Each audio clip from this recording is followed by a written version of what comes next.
G'day, it's Paul McWilliam here from Harcourts Williams and Team McWilliam, and I just wanted to have a quick chat to you about an auction that we had today.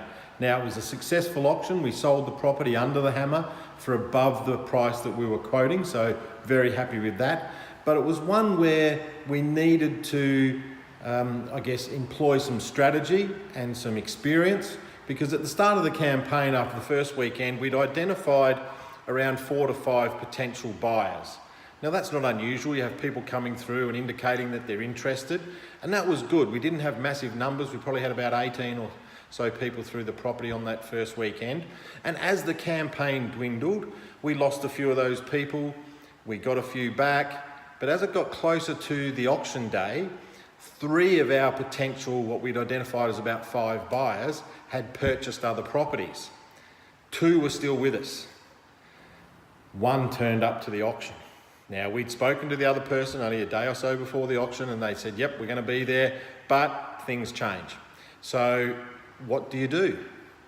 You've got 1 registered bidder, no one else there registered, other people in the crowd, interested parties, neighbours, etc., family. So what do? Do you do the auction and hope that the person bids against themselves, bids at all? Because fundamentally they have no competition at that point. So what we did, and this is from years of experience, we talked to the purchaser, very transparent, told them the scenario, no other registered bidders. Let's try and do a deal before the auction starts. Let's get an agreement in place with the owner and themselves that we can come out, call that figure and get the property sold to them without the competition of someone coming along maybe on a Monday or a Tuesday that is subject to finance.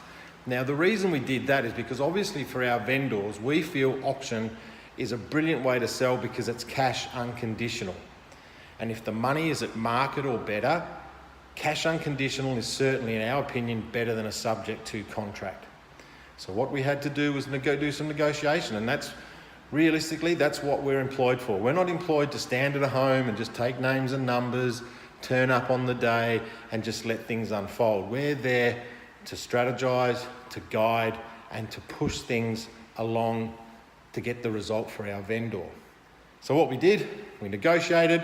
Wasn't easy. Took us about 15, 20 minutes before the actual auction started to come to a figure that both parties were happy with. We started the auction. We got the vendor to sign off that they were happy with the offer that these people had made. So they had agreed that if these people had bid, then they were happy to sell the property at that figure. Our buyer confirmed their bid, put their paddle up, knocked the property down to them after calling for any further bids. Of course, there wasn't any further bids. There was no other person registered. We knew that. The buyer knew that as well. The vendor knew that, so everyone very transparent. But the key was we secured a sale and a contract for our clients, which was cash unconditional, a very powerful thing.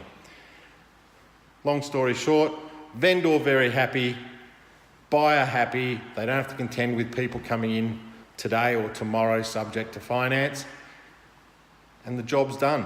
So you can't just turn up, expect everything to go your way. Sometimes you've got to work for it, and that's where you need to put a bit of experience into play.